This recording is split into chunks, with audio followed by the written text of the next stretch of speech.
Hey guys, welcome to another episode of the Achieve More podcast. My name is Anthony. You can find me on YouTube at Picksburgh. I do a lot of cool videos there with my girlfriend where we travel, getting all kinds of shenanigans. Also, it is the place where we upload the video format of this podcast. If you want to come and see how incredibly handsome we are, that's where you'll find it is on Picksburgh. Also, my Not lying. co-host my co-host over here, Michael at Huddle Card Collection. How you doing, Michael? Great, Anthony. How are you? Good, brother. Anything new and exciting happening on Huddle Card? The big news we have is, well, by the time people see this, we will probably have gone past our 90th episode of Collecting Profit. So every So, Wednesday night, guys, 10 p.m. Eastern Standard Time, live stream on Huddle Card Collection is the Collecting Profit podcast. He's coming up on 90 streams, guys. Go over and show him some love. Really awesome if you're into sports cards, collectibles, selling on eBay, or just hanging out with a really awesome community of people who really like sports and stuff like that. Come on over to Huddle Card Collection. Today, we're super excited because we have an awesome guest with us. We have Juice from LootBoxTV with us, and we're going to talk about content creation. We're going to talk about SEO. We're going to talk about all of those different things that we are trying to get better at personally. But Juice, how you doing, brother? Really excited to have you on the show. If you could just talk about your channel and just share who you are for people that aren't familiar with you yet. Yeah, sure. One, I appreciate you guys having me. Thank you so much for the invite and happy to be here. My name is Juice Our pleasure. from Lootbox TV. And yeah, my channel started out a while ago where I was doing video game content. The video game content was a very saturated market at the time. I didn't know as much as I know now. So I struggled for years with it. You can find some of my old videos way back. If you look like an oldest video, you can see like the transition. It's a pretty interesting ride of, types of videos I used to do to where I'm at now. I decided to, like mid 2019, I want to say probably like May, early, like maybe a little bit before that, I decided to open up Pokemon cards and a couple things that I was into at the time. I always collected, but never really thought about it more than what it was for me at the time. It was just like a side thing to do every once in a while. But decided, hey, with me not doing this, I, Google searched and looked up a couple other video content creators that were opening a product, and it intrigued me a little bit. And said, hey, I could do this. I'm pretty energetic. I'm pretty charismatic when I do things, and plus, I really like that type of thing. Opened up the first product. It was some vintage Pokemon card packs, and I immediately got the most views in a video that I ever got. And once that happened, I decided, okay, I could definitely do a little bit more than this, but I realized you can't really do it alone. You got to get help. Especially what we were, the thought process was, I wanted to open up products to review them, to share my experiences and my journey through the hobby. So I kind of shifted everything over to opening up product. And at first it was with the Pokemon stuff, and I brought my buddy Andrew in. We call him Jin on the channel, and he helped me, gather product and so forth. You can open up a lot more when there's two of you acquiring product and whatnot. And we decided to go down that path. And I took the task on of doing the editing, SEO stuff, and so forth. And then he was just originally going to be behind the scenes, just getting me product. But then he would randomly sit behind me while I'm opening stuff, and people were like, "Who's that guy?" So I pushed him to get involved in opening a product, and we kind of slowly built this thing, and really just kept pushing and pushing. And then we transitioned into sports right around COVID, just because Pokemon. It's funny enough, I'm going to say this: Pokemon actually got insanely expensive for the stuff that we were opening up. Which is crazy to say, but like, for instance, like, it's going to sound crazy, but I could get like a first edition Team Rocket box that we were opening up for less than $2,000. And now that box is $14,000.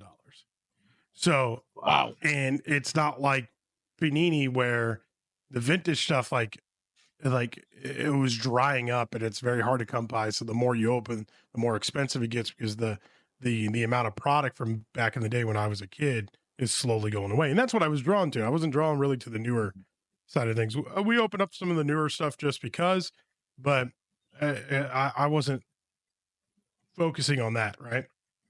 So we decided to switch over to sports, and right when we switched over to sports became like the next big thing, and sports started to take off and everything else, which was really cool. It's been a really fun ride to see the growth of that. Now, obviously, I've collected baseball cards and football cards as a kid, mostly baseball. You know, growing up, big Ken Griffey Jr. guy. 90s insert was all the rage when I was growing up, so I still have plenty of Ken Griffey Jr. stuff in my collection, but I also, you know, like basketball and football as I was growing up. So decided to focus a little bit more on that and looking at this YouTube thing. And we decided to make the big switch from Pokemon to sports cards. And now we've been here ever since. So it's now been, you know, from 2020 till now of just opening up sports cards. And it's also been a ride. Now we're getting to the point where, I wouldn't say I'm burnt out, but like spending all the money to open up product and like collecting is it's just it's taken a lot out of me. The hobby where it's at now, it's just still crazy expensive to open up a box.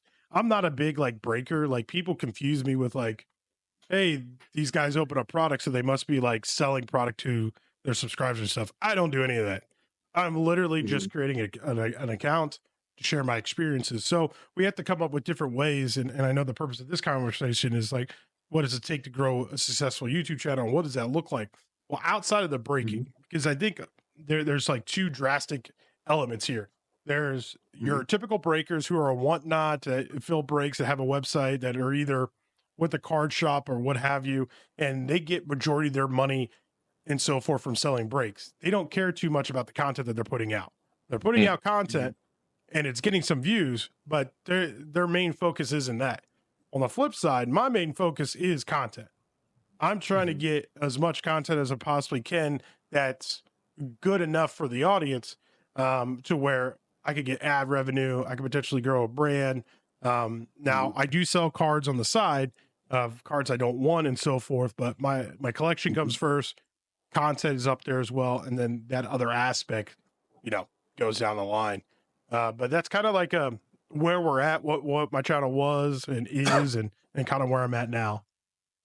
So Awesome, man. twice you mentioned, you said SEO, and then you also mentioned Google search. For those people who don't know what that means, what is SEO? And like, why is it important? So SEO is search engine optimization. So basically YouTube, you got to treat YouTube like google.com. YouTube is a search engine first and a video platform second. So in order for you to get views, and my background, you know, just give you a little heads up. I went to school. I went to the University of Arizona. I went to school for marketing, SEO, web development, things like that. And then I worked in the auto industry for 14 years almost. And I was a marketer there. I ended up being a senior director of marketing for a Fortune 300 company before I left to do this full time, which is kind of crazy to think about as well. That's awesome. But basically, SEO is what people search for. So anytime there's a little search bar in the top of YouTube, whatever someone's typing in for, you want to show up for those keywords. And then it translates to your thumbnails and your titles. So if people are searching, they find your video, now you have to make it intriguing for the consumer to click on. So SEO is number one. Then you have your title and thumbnails. Now YouTube is changing a little bit where SEO is still very important, but they're applying a lot of pressure on your titles and your thumbnails, because your titles is the verbiage that picks up at the SEO piece into the search. It's what people want to see and so forth. But also your thumbnails, if they're too busy and so forth, you want to get right to the point in your thumbnail. So YouTube has kind of changed up a little bit. So it's this constant growing thing, where you have to stay up to date with what YouTube's looking for. in order to continue to stay relevant, because understanding those terms and what YouTube's looking for, the SEO idea, the visualization of certain things, that's how you're going to continue to grow on that particular platform. Is there a way to know what YouTube's looking for? I wish. There's a couple of apps and things out there that are out there that give you some ideas. And actually YouTube does this as well. So in the back end for all of you, especially you guys here, in the back end, you have that YouTube studio. And in the back end, they give you for instance, I use a company called vidIQ. vidIQs are really good if you want to, and they also have their own YouTube channel where you don't even have to pay to see their videos. But vidIQ is a plugin that helps you with SEO. But vidIQ is also a YouTube channel where they educate you on things that YouTube's looking for, and educate you on maintaining your YouTube channel, staying up to date, and filling all those items out. So I highly recommend checking them out. It's vidIQ. vidIQ. Great. 100%. Now, out of curiosity, when you run your channel, is it something that you do all of the work for, from the thumbnail to the editing to the filming to like 100%? Or is it something that That's you why I got have? these dark circles under my eyes, because I literally I do it all. I do all the editing. I do my own titles. I do my own edits for Photoshop for my thumbnails. I experimented a little bit on my lives to having a couple other people do the thumbnails for me. That way I don't have to do it. But 99% of everything that's on YouTube is done by me. Nice. That's awesome. Out of curiosity, you talked about starting in gaming, transitioning over to Pokemon, and finding a home with sports cards and collectibles. How did you know it was time to shift whenever you had moved into Pokemon, then moved into sports? Like, what was it that kind of let you know that? It's a little bit of mixture of everything, right? I think it's one, you look in the environment that you're in, and if it's stagnant. I would tell you right now, I feel like we're coming up on that again with sports cards. It's very stagnant. Sports card content. And I'm happy you guys are doing like lives and podcasts, because I think that's something that can ride the wave and continue to grow, because you're constantly changing with the dynamic. Your lives are constantly going off of what's happening in the industry, rather than trying to cement yourself and take a stand. I think with traditional content creation, unfortunately, you take a stand so you understand when that ebbs and flow comes. Now, for example, I opened up, Select Football for $850, and the views I used to get on Select Football are drastically different than what they are now. Now, it still goes into play. Like my titles and my thumbnails probably could be better. Always, every YouTuber is probably thinking of something like that all the time. But you could see everybody around you and their views, how it's affecting the market, and how people are receiving that information, and how much is actually being consumed. I could see other big time creators around me by just going to look at their page. Hey, are they getting about the same views as I am? There's also websites like viewstats.com, which is something a couple of YouTubers made. But viewstats.com is like a Social Blade. I don't know if you guys ever used that before. Heard of Social Blade. But Heard of it, basically, it's cleaner. It's cleaner version of Social Blade. But basically, you can see what everybody's stats are. And I'm a stat fiend, so I like looking at data. Data never lies. So if I'm looking at 5 YouTube accounts that are roughly not necessarily my size, but in my genre, and I can see that, okay, how many subs are they growing? Well, they're growing at maybe a 2% cup every month. Okay, am I growing at the same rate? Yes. What about views? Where are their views at? Now, I don't look at views like, oh, this person's getting 100,000 views where this person's getting 30. I'm looking at the percentage of views being viewed. And what I mean by that is, so if I'm comparing all these individuals up and I'm taking a look at their views, are they also getting 5% more views a month? Am I getting 5% more views a month? And if I don't see that growth across the board, you can start creating your own trends where you can see, okay, everybody across the board, even the Pac-Mans of the world, the card collector twos, and myself, they're not growing crazy in the amount of the views for their long form content, and neither am I. And it's very stagnant. It's not really growing. You want your long form views to take off. Now, if someone that's been on fire and so forth, like recently, I just had a video go viral on Instagram and stuff when I did this whole the Tops Lids collaboration. I posted it like a week ago, and it got on Instagram, it got like almost 3 million views, and on YouTube it got like 500,000, and then TikTok I think I got 1 million. And I was able to see, okay, my views drastically went in through the roof. There was an anomaly, right? It wasn't because of something that was consistently going. It was one thing, and my views dropped back down. So when I'm doing this review, you got to take those into account first, and make sure that you're not looking at data that's not entirely accurate. So basically, that's how I can tell whether or not the market is getting stagnant or not, based on your continuous views and the views that you get day over day and tracking them. I take those anomalies out because that's not going to last forever. For me, it lasted, like, my account went up and did really well for like 3 days and then came back down to reality. So I removed that, and I try to track what people do consistently. And there's just not a lot of growth right now in the sports card market. So I kind of feel like we're about to enter that point where it's a pivot point, to, get back to your original question of how do you know when you have to make those decisions? And it's coming to that point. Like Andrew and I just had a conversation today. Like I'm looking at it on my other monitor, where it was like, hey, we got to come up with different content. Right. Like the content that's coming, like we're doing now, is like, one, if it's getting boring to you, it's time to change. And I'm getting to that point now. Right.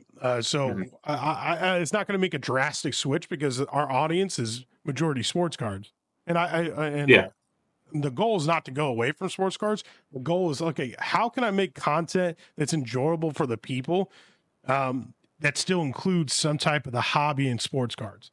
And, the Tops and Lids collaboration, where it was hats instead of sports cards, kind of worked out. Like it was still pretty cool. Like I think all of us would agree that not only are we like sports cards, but we also love sports.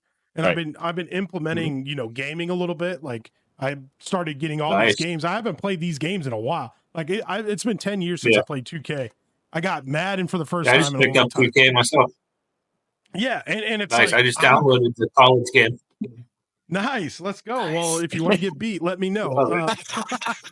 You do want to get beat? Yeah, we'll have to set that up. Dude, I'm terrible at all the games, but I love talking crap. I think it's like the fun of it too, right? Me too. We too. Let's do it, man. So like now I'm trying to implement back, how I originally started with gaming, but now I'm taking sports games and seeing how can I implement sports cards into that. And I tried it. Like I would call it somewhat of a failure right off the bat, but failure is not going to stop me from doing something again. Like I got to tweak it. But I opened up a box of Optic Football, and this was like 3 weeks ago.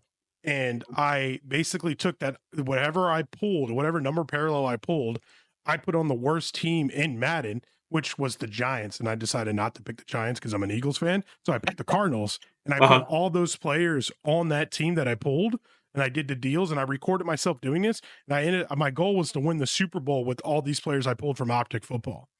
And it ended up working. That's awesome. I thought it was a great concept. It took me 4 days to film the video. The worst video I put on the channel in the past like 4 months. So like you would think that would like it was definitely super like unmotivating, but you also have to take a step back and remember like your audience might not know they want that yet. And it comes down to your title, your thumbnail. Could have been better? I think so. And I change thumbnails and titles all the time. I probably changed my title and thumbnail the first day probably 6 or 7 times because it wasn't popping off like I wanted it to. So you can't be afraid to take these chances either, because I've seen what success looks like. And I feel honored that a lot of people think I'm super successful. But even though my size is here, I still consider myself a small fry, which is crazy. And there's a couple other people in different industries that I work with, and I manage a couple other YouTube channels as well, where I've seen a smaller channel than mine that has 10,000 subs that is making nearly 10 grand a month from YouTube ads. Wow. And I have 100,000 subscribers and I make like 2 grand. That's crazy. So And let me ask you a question. it's When nuts. you're looking at the, is there like a target? And I don't know. I know you can't hit it because it's the video, because you don't know. You might not know beforehand. But is there a target of like number of views in correlation to how big your channel is? Like, hey, if I have 100,000, a good video for me is if I'm equivalent to 10% of my, my subscribers. So here's the thing too, because I've seen a lot of people recently, because I think there's been a couple of people in the hobby that's been accused of buying like subscribers recently and so forth, and based on their views. So first things first, out that aside, if you're just taking a look at somebody's account and say they have 100,000 views, and then in their long form format, their views, they barely get like 2,000 views. There's a couple things that's there. The first thing is they are just not in front of their algorithm anymore. The second thing is your shorts feed and your long form feed are two drastically different things. Right now on the short side, where you see overall sub growth, my shorts take off like crazy. But they don't, those people that are on my shorts feed that subscribe to my channel based on my shorts almost may never see a long form video. They're two drastically different things. And YouTube, unless you're in the back end of someone's account, YouTube publicly displays your views and your subtotal as one combined thing.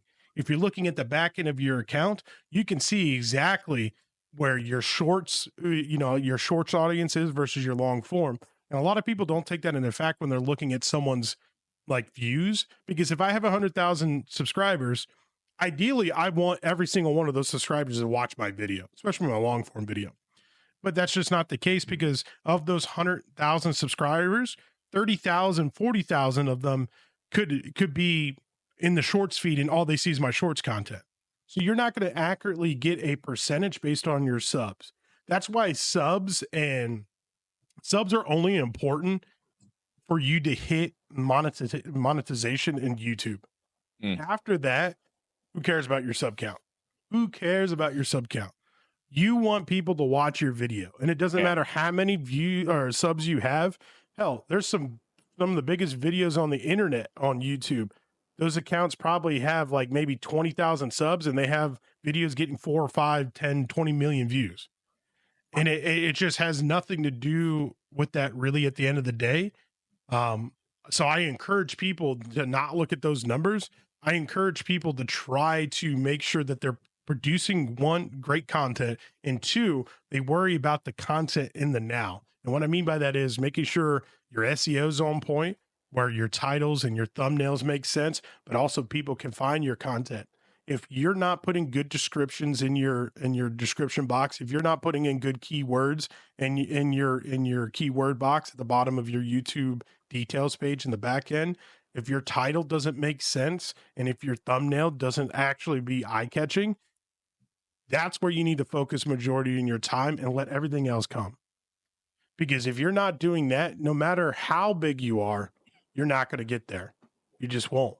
And then being consistent is another thing too. Like for me, we slowed down tremendously on opening up product. I publicly came out and said that I'm just not doing that. Like I think Michael, you and I had a conversation before, and I think I told you, and like there's this is crazy too. There was a point of like in 2 months, I put like $100,000 into opening up Wax. Worst financial decision of my life. And I've done that multiple times. Let me tell you, I got nothing of it. So after those videos went up and I pulled back and I went from doing 4 or 5 videos a week to maybe 4 videos a month, I'm not going to be in front of my audience like I used to be. I hurt myself by doing that. Now, granted, I'm very confident in myself that I can get back to where I was getting a decent amount of views from a long form standpoint. But it's going to take some time. And that's where you have to come up with better and creative content, because look at Mr. Beast. That dude puts out maybe one video every couple of weeks, and he gets like 40, 50 million views. And that's because the concept that they came up with and the type of content they're coming up with Their thumbnails are always on point. Their titles are always on point, and the concepts and the ideas are what people want to watch. I think just putting up content to put up content is probably not the best, only if it's shorts. Shorts is a completely other different animal. So you got to look at YouTube like two different things: long form, or heck, sometimes three different things: live, long form, and shorts. Mm-hmm. My shorts content, I have no problems with. My shorts content, I get about 1,000 views or 1,000,000 views a month just off of shorts. Mm-hmm. Like I'm doing pretty well in the shorts game. But that And for shorts those who game might doesn't not count. know, shorts are 60-second and less videos. Yep, on YouTube and on YouTube's mobile app. Now, should your shorts correlate to your long format? Meaning, should there be a link that what I'm watching on a short is part of a long format, or is it better to keep them separate? Good question. It's a mixture of both, I feel like. So like your audience on YouTube will probably see this. So if you guys are listening from the audio version, if you guys go to the YouTube, you'll be able to see what I'm about to share. I'm going to share my screen if you guys don't mind. So let me know when you guys put that up. Let me guess I should have hid my bookmarks first. There we go. But anyway, so here's my video right now. My shorts video number 1 already today. I always love seeing that number 1. I got over 2,000 views just on this video already, and it's been live less than an hour. Now, when I go in the back end, see, look, this is real. This is 28 days, 1.4 million views. Majority of that is shorts. By majority, I'm talking like 95% of that shorts. That's how much money I made so far this month, because shorts don't pay. Shorts just don't pay whatsoever. Now, from the content standpoint, let's just go to analytics. This is where you can see the back end and the difference. So you can look at all, and this is giving you all. So this is all long form videos. I've gotten 86,000 views so far in the past 28 days just on long form videos. And you can see when I post these long form videos and what they are and what my average view duration is, how many impressions I'm getting, and so forth. That's that here. Shorts here, this is where the last 28 days, 1.3 million views. Wow. Here's one of my videos that kind of went viral. It was this video. Wasn't that one? It was trying to find it. Anyway, it was the box I did. Here we go. This thing. This was like one of the best shorts I've had in a while. So those 482 subs that I got from shorts for this short video, they more than likely are not going to see a long form video. Oh, this is where this type of stuff comes together, because that 482 subs that I got, they go into my overall subscriber count. So Michael, going back to your question a little bit ago about like, what's the percentage of views you should get based on the number of your subs you have? This right here throws that out the door, because these 482 go into the overall sub count, but those 482 are not going to more than likely see a long form video, because it's a completely other different search engine. It's completely separate than what the shorts feed is. Think of shorts feed like your TikToks, your Instagrams of the world, and then YouTube decided to build that into their main website. So they're drastically two different things. Now, to your point about adding a link and correlating it, now they allow you to add recommended links here to each short.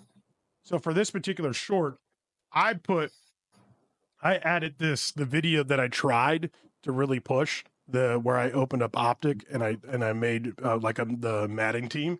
I linked that as my related video.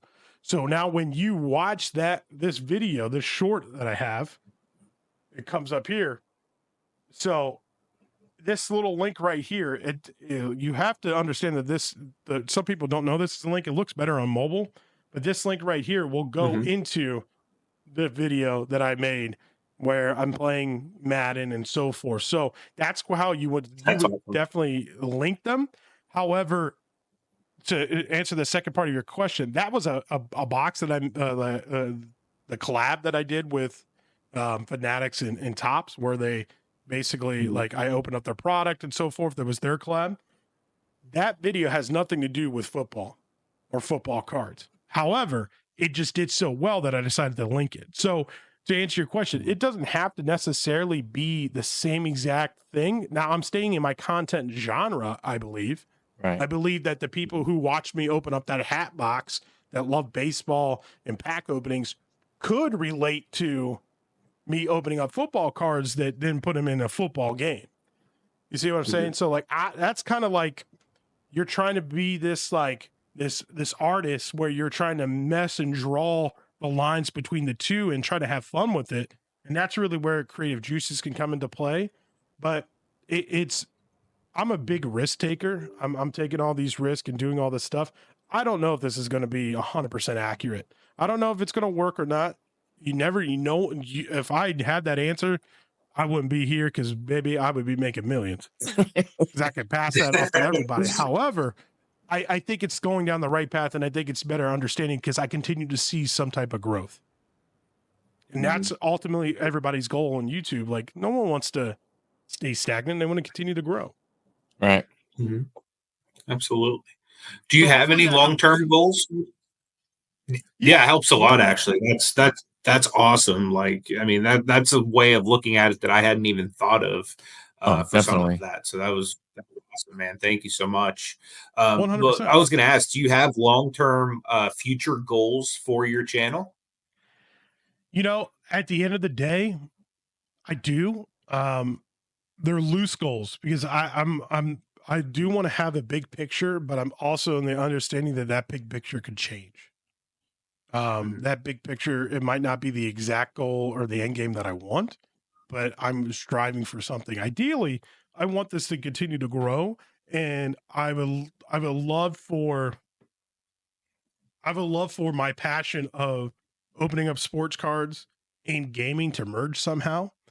I also have a kind of a big passion for sports betting and esports and things like that. I don't know what that looks like, but the goal right now is to look at it from a short-term standpoint and understanding that traditionally me opening up sports cards in front of a camera is not going to get it done anymore.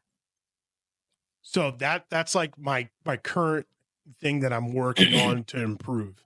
And I will figure it out because I just can't quit. I'm not a quitter. It might take me a little bit, but I will figure that out. And hopefully that continues to go down the line where the avenue where I could randomly open up a sports card box and it'd be great. Or I could transition into talking about sports somehow, some way. Maybe it's a betting standpoint. Maybe it's just playing Madden. I want to get to that point where the brand Loot Box is myself and Jen, however that looks like, and we're sharing our experiences, and I'm like a friend of the hobby. That's ultimately what I want to look at. I want to be, I'm not an expert. I don't want to be there to give a ton of advice to people in the sense of, hey, this is what you should do with your money. Yeah. I'm not a big fan of that. I want people to live and learn on their own. There's a couple of people I listen to, but I want to be there to, if I do give advice, it's being like, hey, you should, listen to your gut or your mind and take chances on yourself. That's kind of where I ultimately want to be, like a friend of the hobby type of thing. When you mentioned shorts before, and you mentioned TikTok, and you mentioned like reels on Instagram, is it a different video, same subject, or are you basically using the same thing and just hitting the different audiences? Buddy, I am chopping up the video multiple different ways. So like right now I'm looking at my phone, and like today or yesterday would be a good example. So yesterday, I had a TikTok that I did where I'm opening up a Spectra basketball box at a sports card shop. Really quick video. I did a 2-minute video for TikTok. Then I took that same video and I turned it into 120 a minute 20 seconds for Instagram and Reels. Then I took that video and made it down to 58 seconds for YouTube. And then I'm putting that up across the board. And I use the same content. Now, here's the thing too. Not only like my thought process is, and I got to get to this point, and it's tiring, but I have a friend of mine. They post on Instagram roughly 3 to 4 times a day, and they've grown their Instagram page to almost 600,000 followers. Wow. But they only post one short a day on their YouTube channel. You have to when you're doing this stuff, you can't treat all 3 platforms, like I'd say TikTok, Instagram / Meta, and YouTube the same. They're all different. They all want to be number 1 in your heart, but they're all different. For instance, if you're part of the TikTok program, I just got approved because TikTok's my worst one, but I just got approved for TikTok creator partnership. Now I can start posting ads in there, but or videos to make money off of from ads. But they only want you to post over a minute long videos. So if they want me only post over a minute long videos, YouTube doesn't allow me to post a short longer than a minute. Now, Instagram with TikTok, I could post up to 8 minutes long video, like a vertical video, but 8 minutes long. Instagram, it's only a minute 30 seconds. So every single platform wants you to play by their rules. So this is where it gets crazy. I highly recommend, when you're first starting out, if you have a YouTube channel, you focus on your YouTube channel and you pick one social media platform to focus on. Outside of that, I would not try to take on all 3, or even more. Like, it's just a lot. And that's why you can't really do it on your own. I have my fiance, she helps out a lot of times with comments, things like that. Jen obviously, helps out where he can. But a lot of it comes down to making sure you're consistent and focusing your energy on the areas that are going to help you out the most. For sure. So I hope that helps out. That's huge. Yeah, it is. Absolutely. That's awesome information. I appreciate that a lot. We have a few segments we like to do towards the end. The first is called No Dumb Questions. This is where we let an audience member send in a question for a future guest. Today's question is, when you have a video go viral, do you know that video is going to go viral beforehand? And is it easy to replicate viral videos that you've had? I'm happy this question came up because it's literally what I've been thinking about recently. The first part of the question, when the video goes viral, do you know it's going to go viral? The answer is no. Absolutely not. You don't know it's going to go viral. You pick up on things, like you understand, like, hey, this has potential. But say, like, the video that's done the best for me more recently is the whole Tops Lids collaboration. I know I keep talking about it, but that video, I had no idea. I looked at Kat, that's my fiance. I was like, hey, let's go to the mall real quick. We have one of the only lid stores in the nation that are going to get these. It's limited release. I'm going to go get one. It's like $250 or $200, whatever it was. And I got one. I'm like, hey, film me in front of the lids. I'm going to just do a quick opening. And I did that. And I'm like, all right, now I'm going to go home. I just want you to hold it at an angle. I'm going to open it up like this, and we're just going to run with it. Did that. I spliced it up on CapCut, got it done. I had no idea it was going to do what it did. But it absolutely took off. Now, it's funny, to answer that second half, I'm trying to figure out ways to replicate it. I'm trying to figure out, okay, was it the angle that I did? Was it because I called out, like I tagged Fanatics and like say, or Tops and Liz and said, hey, is this going to be, is this worth the product and so forth? I noticed with myself asking the audience questions in my titles, especially for short form content, helps out, helps the engagement, helps with the potential of going viral. Those are the things that you pick up on that could potentially help you out to make another viral video. Now, we all also have different expectations of what viral is. In my opinion, viral is 1 million views, like combined. So that video that I had combined across all the platforms, I think got like 4 total. It was like 4 million views total across TikTok, Instagram, and YouTube. So that's kind of like incredible. I want to replicate that now that I had a taste of it, because my phone was going off. I had so many people hit me up. I had Sure. Lids said that they shared it with their stores, like Lids employees. When I went back in there, they're like, "Hey, corporate, send us your video." I was like, "Oh no, I don't know if that's good or bad, but it is what it is." But that's a good question. I mean, That's really cool. that's something I think about all the time, and that I wouldn't say like you struggle with, but it's like one of those things. Like, okay, this is the thought process behind this. This is what everybody is trying to figure out, and I think each genre is a little bit different too. Like, I know people in the slot community, like gambling community, they do really well, and they pick up on things too. They think the same way. Well, I think they probably the other way also. There's probably times when, when you were ripping your product and everything, ripping product open, and you hit something really good. You're like, oh my gosh, this video is going to go friggin' crazy.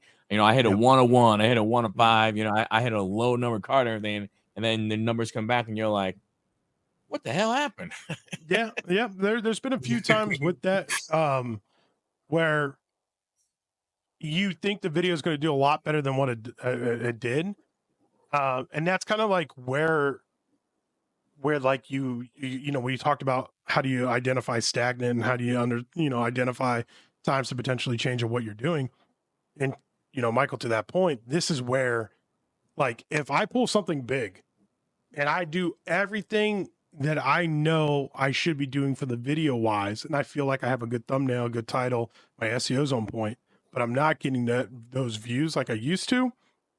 Is it my content? Which majority of the time it probably is, like your title, your thumbnail, or is it that chance where are people just not as interested as they used to be? And if that crosses your mind, that's when you go down the path of taking all the data, comparing yourself against your other individuals in your industry, identifying how much views and so forth they're getting, and seeing if there is any stagnant. See if anybody's growing better than you are. And if not, if you're all growing at the same rate and it's not as high as it used to be, then that tells you that there's something going on in the industry where people might not be as interested and so forth. Does a YouTube, I guess for lack of better words, do they want you to stay in your lane per se of your content lane? If you I don't for something like I don't know, like if all of a sudden you started going ahead and doing cooking videos, would those go ahead and I mean would Yeah. they get pushed the way your normal your typical content would be? So, yes and no. I think YouTube, at the end of the day, they want you to make videos that they could potentially push that keeps people engaged so they can throw up ads more. I think ideally that's what their ultimate goal is. However, they created an algorithm, and that algorithm is focused on people that find your content and like your content.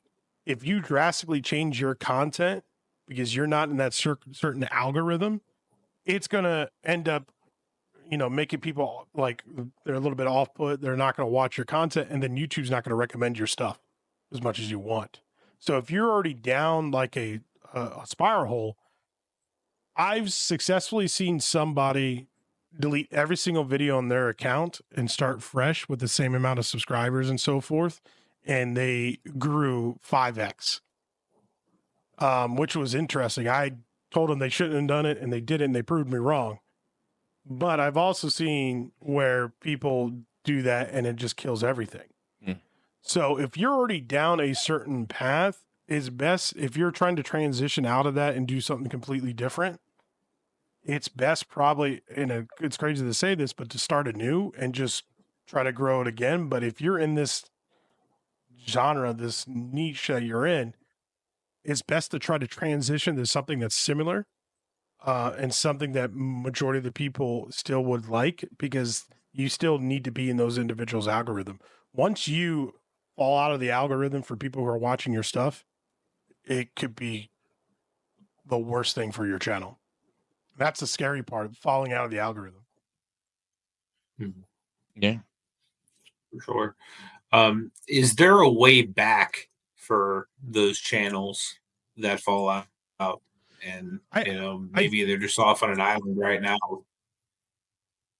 Yeah, I think so.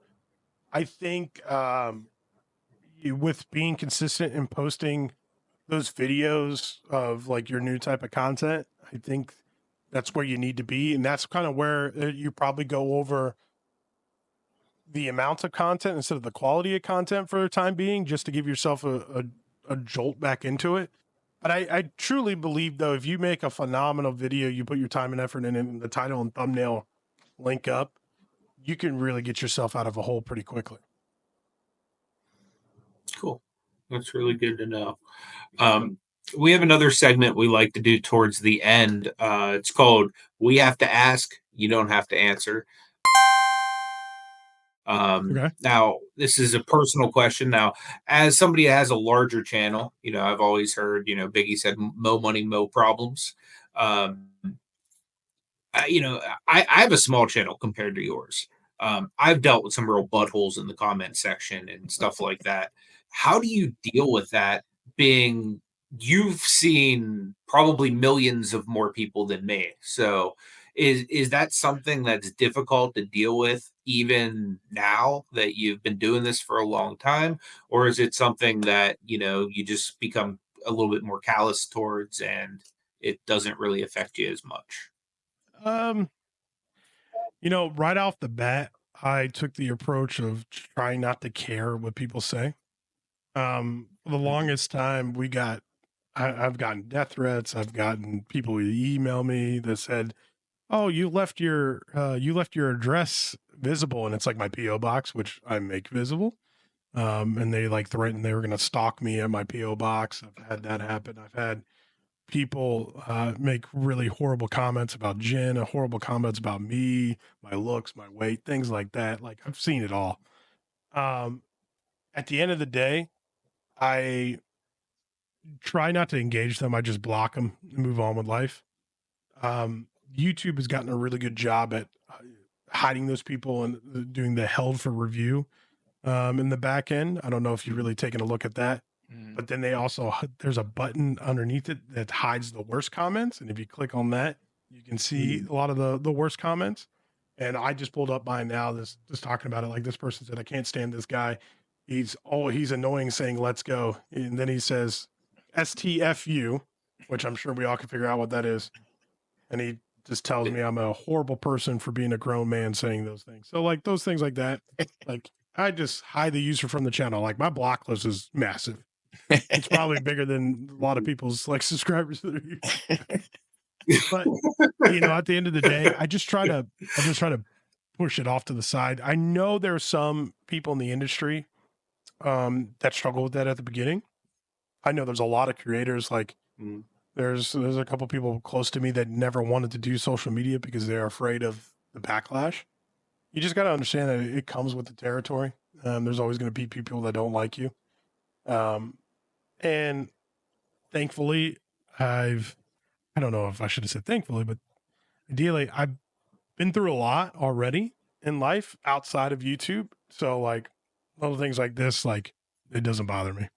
It really doesn't bother me. Sometimes it gets under my skin, but I do my best to not let it affect me as much as possible.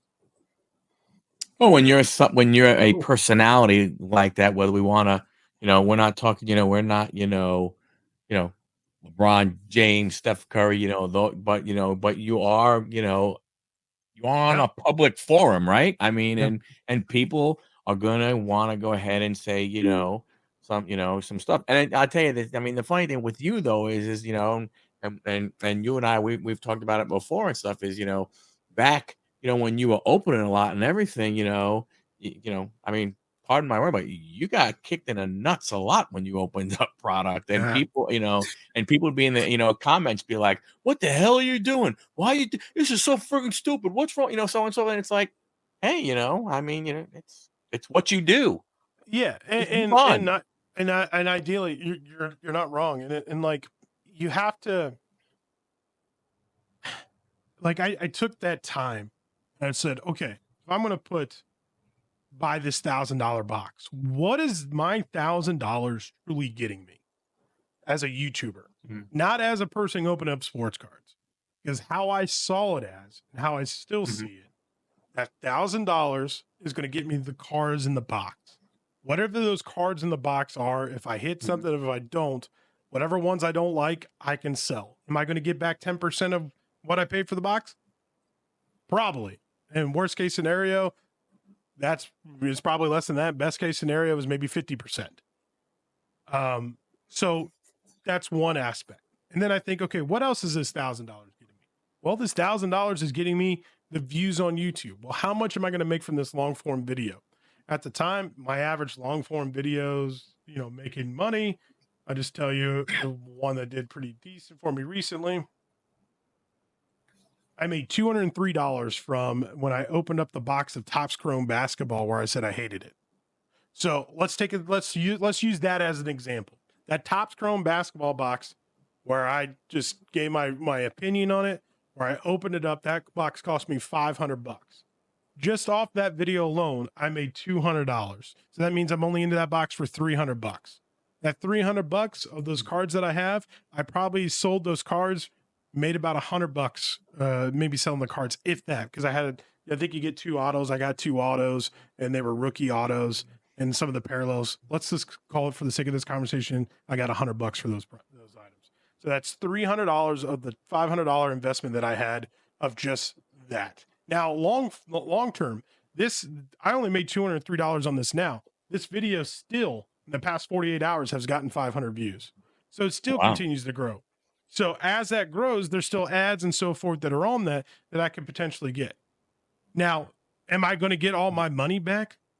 Probably not, but I'm also seeing it as an investment and the investment's kind of probably the worst word to use, because when people hear investment, they think like, oh, you're investing like say a card and you're trying to get money out of it. I think investing in yourself and like a business that you're trying to build, not everybody's going to make money right away. It's not about the money for me. It's about being happy and doing something I truly want to do. And I really love making content. I really love being a part of the hobby. I really love doing a lot of those things. So when I spend the money on this product, those are a lot of the elements that I take into effect. Like, what is this amount of money that I'm putting into this one box truly going to get me? And that's how I look at it. And I could also repurpose this content on short form, which I haven't yet. And short form pays me. Just like on Instagram, I probably make like $600 a month off of Instagram, just off of what they do. So like, that's awesome.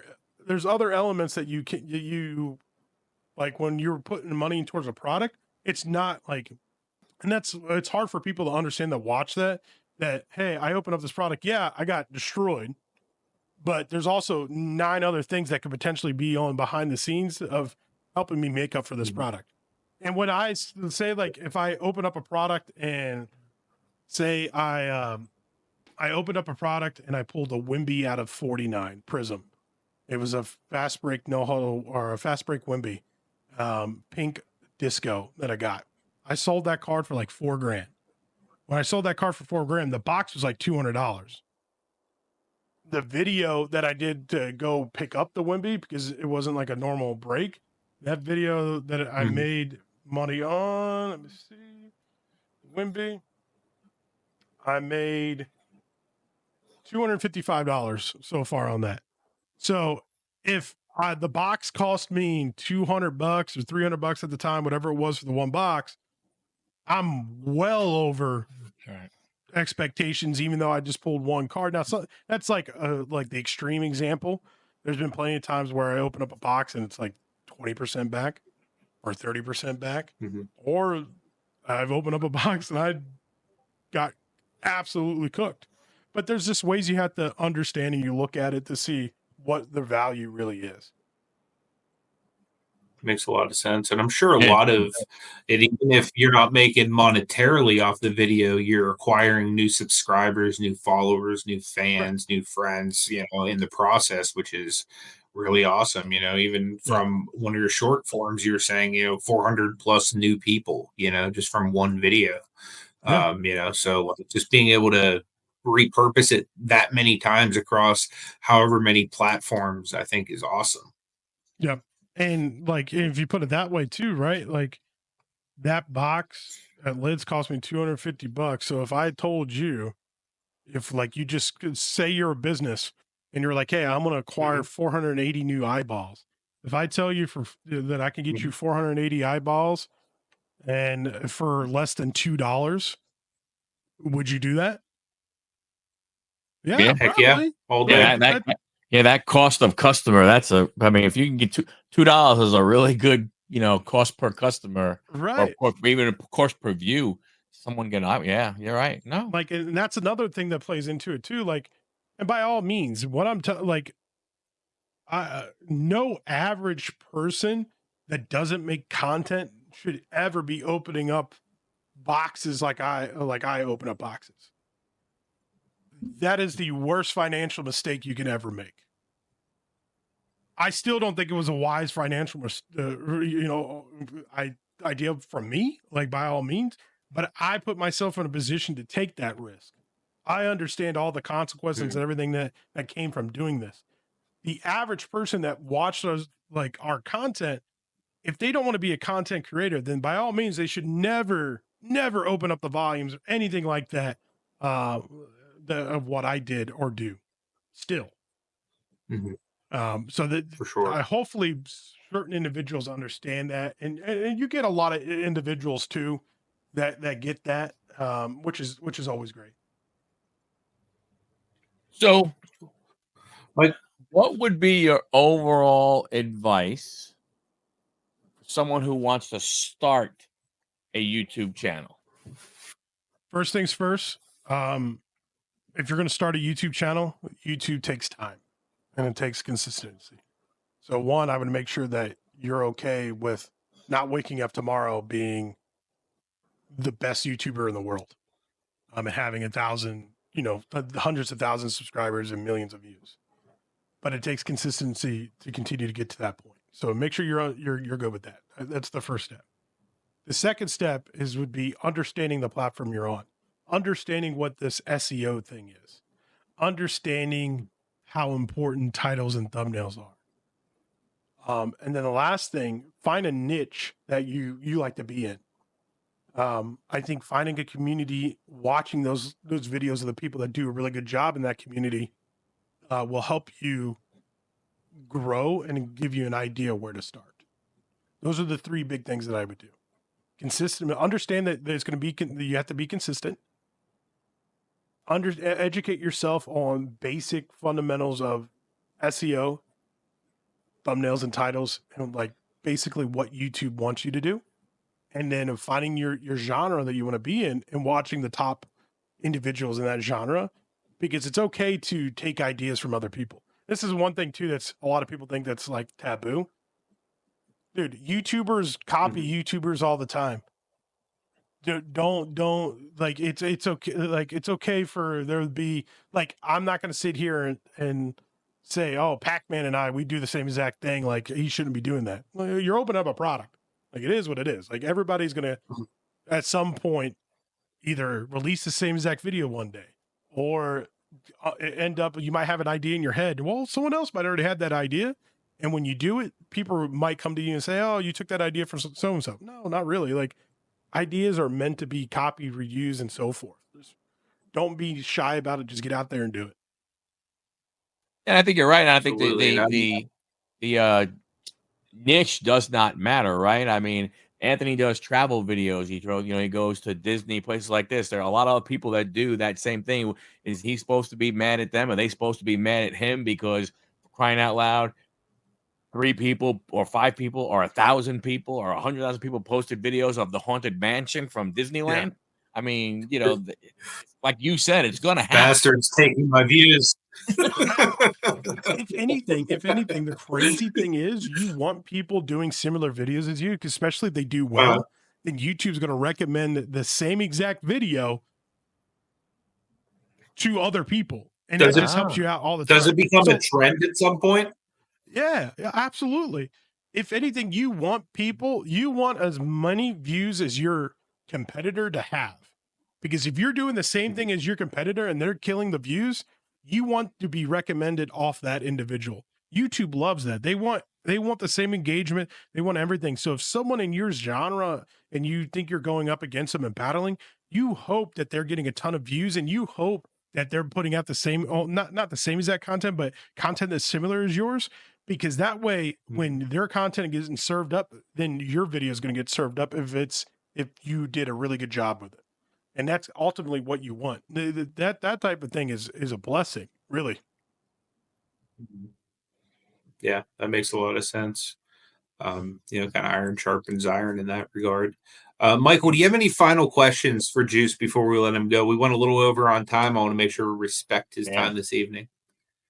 No, I just want to say, hey, I've always enjoyed talking. I mean, whether we've seen each other, in person at card shows or Juice has been on Collecting Profit a couple of times. He's always been very gracious with his time and stuff. And, I will say, anybody who is listening to this, or if you're watching this, you see the man and you're in the sports car stuff and you see the man at a show, go up and approach him. That's what I did. Me and my son, I was like, hey, wait a minute. We were walking around the corner at the Nationals in Chicago. I went, wait a minute. That's those two guys, Lootbox. And we walked right over and said hello. And I mean, and it was just, hey man, cool, great. And so we, just from there and everything. The only thing we haven't done is we both live in basically the same area. We have to figure out a way where we could do some kind of, lower expectation, maybe box war or something, something along those lines, or just do a hangout or something along those, something would have been, from that standpoint. But thank you very much for your time. We know, like Anthony and I say it all the time, time is the one thing that, is not infinite with anybody. And for people to come on our show, to sit with us and talk about their experience and, educate our audience, we appreciate it, because understand, like I said, we know time is not infinite. So thank you very much for your time. Well said, Michael. Time, I will, one last comment for me. The piece about time is so true. That's one thing that I love about the hobby and that we're in, is when people actually give us their time and watch our videos. That means more to me than anything in the world. So I'm glad you mentioned that, because time is a big thing for me. Absolutely. But thank you. Well, thank keep you, up the good work, man. Absolutely. Where can obviously people find you on Lootbox TV on YouTube? Where can people find you on social media? Anything else you'd like to promote while you're here? Sure. Yeah. Lootbox TV on Instagram, TikTok, Facebook, YouTube. Follow me, hit me up. I'm always there. If you guys haven't joined the Discord, or trying to build my Discord back up, it was funny. I had there was like an April Fool's joke with freaking Discord, and they gave away loot boxes, and everybody came to my Discord thinking I was like the loot box Discord, and I had like 2,000-3,000 people join. Michael knows. And it was the most annoying thing in the world. So I literally stopped people from joining the Discord, and I removed 95 of my people out of the Discord, just because a lot of it was people that shouldn't have been there. And most recently we just opened it back up, and it's slowly growing back. But you guys join the Discord. You can find it on my social links, on the YouTube link. I would definitely appreciate it. I love the idea of Discord and building a community, and that's kind of where you can always at me, and I always respond back as fast as I can. That's awesome. So thanks. I'll make sure I include all of those links, on the podcast, on the video, and all those things as well. Again, I appreciate your time. Guys, make sure you go and check out Juice, Lootbox TV everywhere. Check out Michael over at Huddle Card Collection pretty much everywhere as well. And you can find me over at Picksburgh on YouTube, Picksburgh74 on Instagram, Picksburgh2 on Twitter. I know it's weird, but just look up Picksburgh. You'll probably find somebody that looks really handsome. And if you do, it's probably me. So there you go. Appreciate you guys watching. Till the next video, may God bless you guys. Take it easy. Don't forget, Anthony's going to get beat. Make sure you guys follow his loss. I'm from the city. I'm from the city. The city is. I'm from the city. The city is.